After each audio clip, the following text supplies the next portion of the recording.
ഒരു മകനെയാണ്. ആ പ്രാധാന്യം ഉൾക്കൊണ്ട് തന്നെയാണ് പൊതുവിദ്യാഭ്യാസ വകുപ്പ് നടപടികൾ സ്വീകരിക്കുക. സ്കൂൾ തുറക്കുന്നതുമായി ബന്ധപ്പെട്ട് 2025 മെയ് മാസം 13 വിശദമായ ഒരു സർക്കുലർ പൊതുവിദ്യാഭ്യാസ ഡയറക്ടർ പുറപ്പെടുവിക്കുകയുണ്ടായി. 2025-26 അധ്യയന വർഷം സ്കൂൾ തുറക്കുന്നതുമായി ബന്ധപ്പെട്ട് സ്വീകരിക്കേണ്ട മുന്നൊരുക്കങ്ങൾ സംബന്ധിച്ച് നിർദ്ദേശങ്ങളായിരുന്നു ആ സർക്കുലറിൽ ഉണ്ടായിരുന്നത്. ഇതിൽ ഒന്നാം തലക്കെട്ട്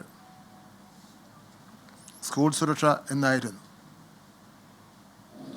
ഇതിലെ 9ാമത്തെ നിർദ്ദേശം ഞാൻ നിങ്ങളെല്ലാം വായിക്കാവുന്നു. സ്കൂളുകളിലേക്കുള്ള വഴി, സ്കൂൾ പരിസരം, കോമ്പൗണ്ട് എന്നിവിടങ്ങളിൽ ഉള്ള വൈദ്യുത post, electric line, stay wire, സുരക്ഷാ വേലികൾ ഇല്ലാതെയുള്ള ട്രാൻസ്ഫോർമറുകൾ മുതലായവ അപകടകരമാംവിധം കാണുകയാണെങ്കിൽ ബന്ധപ്പെട്ട KICB അധികൃതരെ അറിയിക്കേണ്ടതും കുട്ടികളുടെ സുരക്ഷിതത്വം ഉറപ്പാക്കുന്നതിനുള്ള നടപടികൾ സ്വീകരിക്കേണ്ടതുമാണ്. ഒരു പ്രാവശ്യം ചെന്ന് KICBയിൽ അപേക്ഷ കൊടുത്ത് പരിഹാരം കണ്ടില്ല, അല്ലെങ്കിൽ 2 പ്രാവശ്യം കണ്ടില്ല, പരിഹാരം കാണുന്നവരെ പോകണം. അത് അവരുടെ ഉത്തരവാദിത്തപ്പെട്ടവരാണ്. അല്ലെങ്കിൽ അവർ തൊട്ട് മുകളിൽ ഉള്ള ഉദ്യോഗസ്ഥന്മാർ കഴിഞ്ഞ് ഏറ്റവും അവസാനം മന്ത്രി വരെയുണ്ട്, അവരെ അറിയിക്കേണ്ടതാണ്.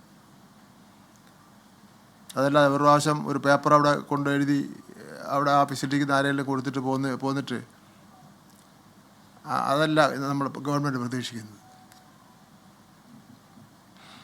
ഈ സർക്കാർ എല്ലാ വിദ്യാഭ്യാസ ഉപഡയറക്ടർമാരുടെയും ഡയറ്റ് പ്രിൻസിപ്പൽമാരെയും RDDമാരെയും ADമാരെയും ജില്ലാ വിദ്യാഭ്യാസ ഓഫീസർമാരെയും SSK ജില്ലാ പ്രോജക്റ്റ് കോർഡിനേറ്റർമാരെയും ജില്ലാ പ്രോജക്റ്റ് ഓഫീസർമാരെയും കൈറ്റ് ജില്ലാ കോർഡിനേറ്റർമാരെയും വിദ്യാകിരണം ജില്ലാ കോർഡിനേറ്റർമാരുടെ എല്ലാ പ്രധാന അധ്യാപകരെയും എല്ലാ പ്രിൻസിപ്പൽമാരെയും അഭിസംബോധന ചെയ്തുകൊണ്ടുള്ളതായിരുന്നു ആ സർക്കുലർ എന്ന് പറയുന്നത്.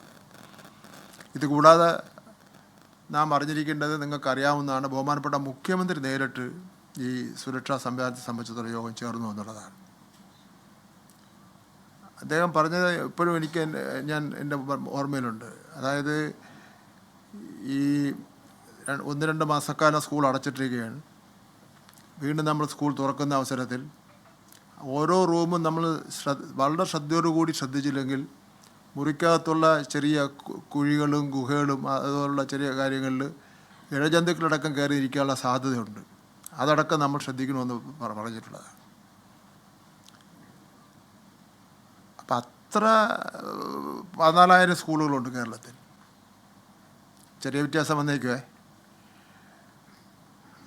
അവിടെ ഈ സ്കൂൾ തുറന്ന് ഇത്രയും ദിവസമായിട്ട് ഈ കഴിഞ്ഞ 4 വർഷക്കാലമായിട്ട് ഒരു പ്രശ്നമില്ലല്ലോ. നമ്മൾ അത്ര ജാഗ്രതയോടുകൂടി കാര്യങ്ങൾ ചെയ്തതിൻ്റെ ഫലമായിട്ടാണ്. ഒരു വിഭാഗം പിന്നെ ഈ ഉത്തരവാദിത്തമുള്ളവരെ സംബന്ധിച്ചിടത്തോളം എന്ത് തന്നെ ആരെവിടെ തീരുമാനിച്ചാലും ഞങ്ങൾക്കൊരു പ്രശ്നമില്ല, ഞങ്ങൾക്ക് ശമ്പളം കിട്ടും എന്നുള്ള നിലപാടാണ് സ്വീകരിക്കുന്നത്. അത് ഗവൺമെൻറ്റിന് അംഗീകരിക്കാൻ കഴിയുന്ന കാര്യമല്ല. സ്കൂൾ തുറക്കുന്നതുമായി ബന്ധപ്പെട്ട മുന്നൊരുക്ക പ്രവർത്തനങ്ങൾക്ക് പൊതുവിദ്യാഭ്യാസ വകുപ്പ് നൽകിയ പ്രാധാന്യം ഈ സർക്കുലർ വ്യക്തമാക്കുന്നു. ഇത് പറയുമ്പോൾ തന്നെ നമ്മുടെ അധ്യാപക സമൂഹം അവർ നടത്തുന്ന നല്ല പ്രവർത്തനങ്ങൾ നമുക്ക് ഇകഴ്ത്തി കാണിക്കാനും പാടില്ല.